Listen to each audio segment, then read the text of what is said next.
invités à vivre ensemble. Je passe la parole à notre présentatrice de la jeunesse qui va nous parler, qui va commencer la journée avec Père Martin. À vous la parole. Bonjour à toutes et à tous, nous sommes Océane et Davina avec la jeunesse. La jeunesse va poser des questions à Père Marc. On espère que vous allez bien, que ça va super. Première question. Père Marc, pourquoi on appelle les prêtres mon père et comment se passe la retraite chez les prêtres? Mon père, il y a deux sortes de prêtres en Belgique. Il y a les prêtres qui dépendent d'une paroisse, on les appelle généralement les abbés, et il y a les prêtres qui sont religieux, qui font partie d'une congrégation qu'on appelle généralement père. Donc c'est pour ça, on dit monsieur curé, ou mon père, ou monsieur l'abbé, selon qu'on vit dans une congrégation ou non. Comment se passe la retraite? Un prêtre ne prend pas sa retraite, il continue son travail, il change de travail, c'est le cas pour moi. Je suis civilement retraite, mais au niveau de mon apostolat, je vais changer d'apostolat. Je passe de la basilique à la haie, donc capitale politique des Pays-Bas. Deuxième question. Qu'est-ce qui vous a amené ou qui vous a amené vers le chemin de Dieu? Ah, mais j'étais tout petit, quand je n'ai jamais hésité. C'est pas quelqu'un qui m'a amené auprès de Dieu, probablement, je dois être honnête, que des gens ont certainement prié pour moi, ça c'est sûr, que des gens priaient pour moi. J'avais une marraine qui m'a donné mon nom à mon baptême, puisque je suis né le jour de Saint-Marc, donc c'est ma marraine qui a donné ce nom-là. Donc je suis sûr qu'il y a des gens qui ont prié pour moi, je ne sais pas qui.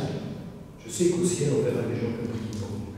Mais depuis tout petit, je me suis senti appelé à être prêtre. Depuis tout petit, j'ai jamais hésité un jour. Jamais. Et comment votre famille a réussi le fait qu'il y ait deux de leurs enfants qui deviennent prêtres ascensionnistes? Mes parents étaient des gens très ouverts, c'était pas des gens qui n'avaient pas peur de donner des enfants à l'église, c'était quand même très important. Donc j'étais des parents croyants, on n'était pas très fervents, il faut reconnaître, mais mes parents ont pris ça très bien. Il y a une chose que j'ai trouvée très bien chez mon père qui a dit: si tu n'es pas heureux, tu reviens à la maison. Donc, ça veut dire que le chemin était ouvert, je devrais y aller, mais il m'a dit: si tu n'es pas heureux, tu reviens à la maison. Donc tu ne t'engages pas si ce n'est pas un chemin de bonheur pour toi. Et j'ai trouvé ça très bien. Et par rapport à votre départ, justement, comment vivez-vous cette vie religieuse? J'avais un peu peur, je dois être honnête avec vous, j'avais un peu peur parce que je me disais qu'est-ce que je vais devenir, surtout que depuis déjà maintenant un petit temps, la haie se profilait à la maison, et je me disais non, je ne veux pas y vivre seul dans une paroisse, ce n'est pas ma vocation, ma vocation c'est d'être prêtre religieux, donc je vis dans un couvent si vous voulez, avec des frères, et donc nous avons décidé, enfin moi avec la congrégation, avec moi évidemment, nous avons décidé de construire une communauté ascensionniste à la haie. Nous serons minimum 3, parce que je ne pars pas seul quelque part. Comment vivez-vous votre convocation religieuse? Comment? Votre vocation religieuse, comment vous vivez le fait que vous ayez choisi de devenir père ascensionniste? Ça c'est un peu, je dirais ça s'est imposé à moi. Quand j'avais 18 ans, j'avais terminé mes humanités 19.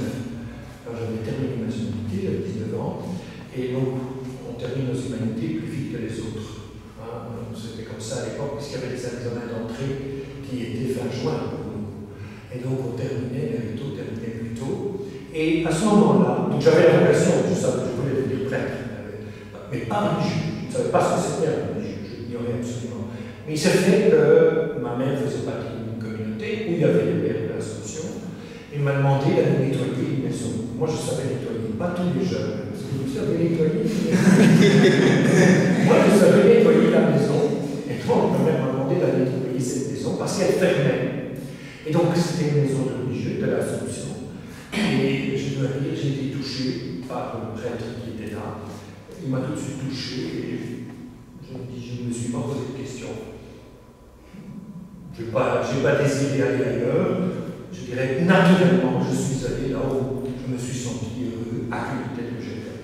Mais donc je n'ai pas commencé à dire je vais là, je vais pas là, où est-ce que je dois aller. J'ai suivi la route qui m'était tracée.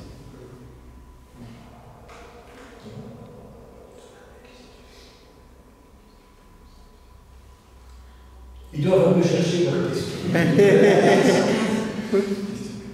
En 3 mots, veuillez nous résumer la spiritualité assomptionniste et son charisme. Mais la spiritualité assomptionniste, c'est être j'aime bien la devise de notre fondateur. Une des devises. Enfin, je vais en citer deux. La première, c'est celle qui est ici sur la croix assomptionniste, ART, que ton règne vienne. Advenir regnum tuum, nous c'est la demande de notre Père, que ton règne vienne. Et je me dis qu'on n'a pas des œuvres bien précises, on a des paroisses, on a des écoles, on a des journaux, on a toutes sortes de choses, mais on n'a pas été créé pour telle ou telle œuvre, on a été créé pour que le règne de Dieu vienne. Et la deuxième devise, notre fondateur était un noble, et sa devise c'était Deodati. Et ça j'aime beaucoup. Donner à Dieu et donner Dieu. Je crois que ça c'est l'assomptionniste. Donner à Dieu et donner Dieu. Voilà, c'est comme ça que je résumerai ma congrégation, enfin l'esprit de la congrégation et la vie communautaire. Donc nous prions ensemble, la vie communautaire c'est important. Donc vous avez commencé comme curé à Saint-Anne.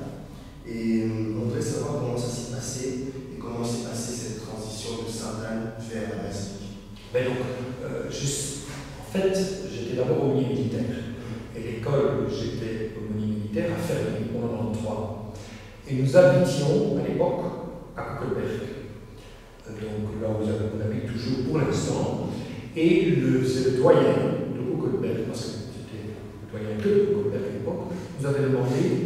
Parce qu'il savait que je cherchais une maison, il disait il n'y a pas de religieux dans notre environnement, est-ce que vous pouvez venir vous installer ici à Kokelberg? Mais il avait une idée derrière la tête. Il avait une idée derrière la tête. Quand je serai pensionné, je demanderai à des assomptionnistes de reprendre ma place en curé de Sainte-Anne.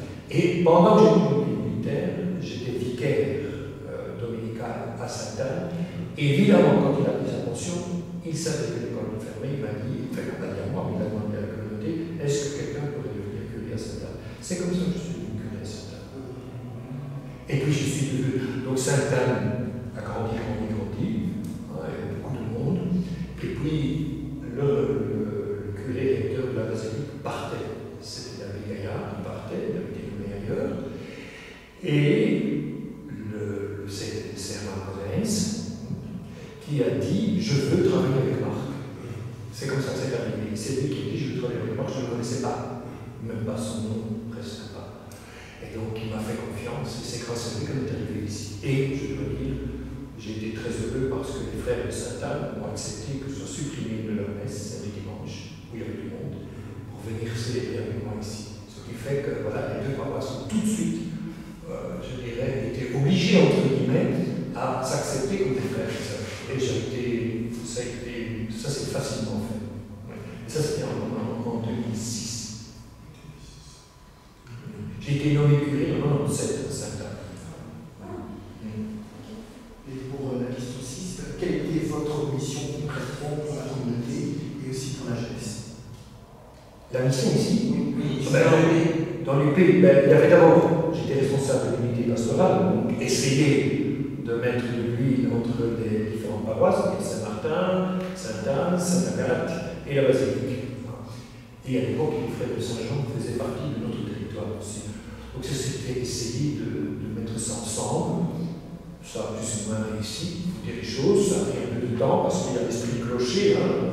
Sainte-Anne et la basilique n'ont pas été difficiles parce qu'ils ont été obligés de la basilique de s'ouvrir à une paroisse et Sainte-Anne de sortir de ses murs, si vous voulez, avant qu'on a curé. Donc ça s'est fait facilement. On dit que Sainte-Agathe, la mère de Maître, il avait plus l'esprit clocher. Donc bon, mais ça s'est fait, je dirais, avec des hauts et des bas.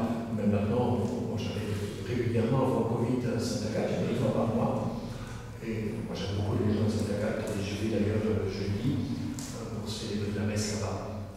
Voilà. Saint-Martin, c'est une petite communauté. Voilà. Et les jeunes,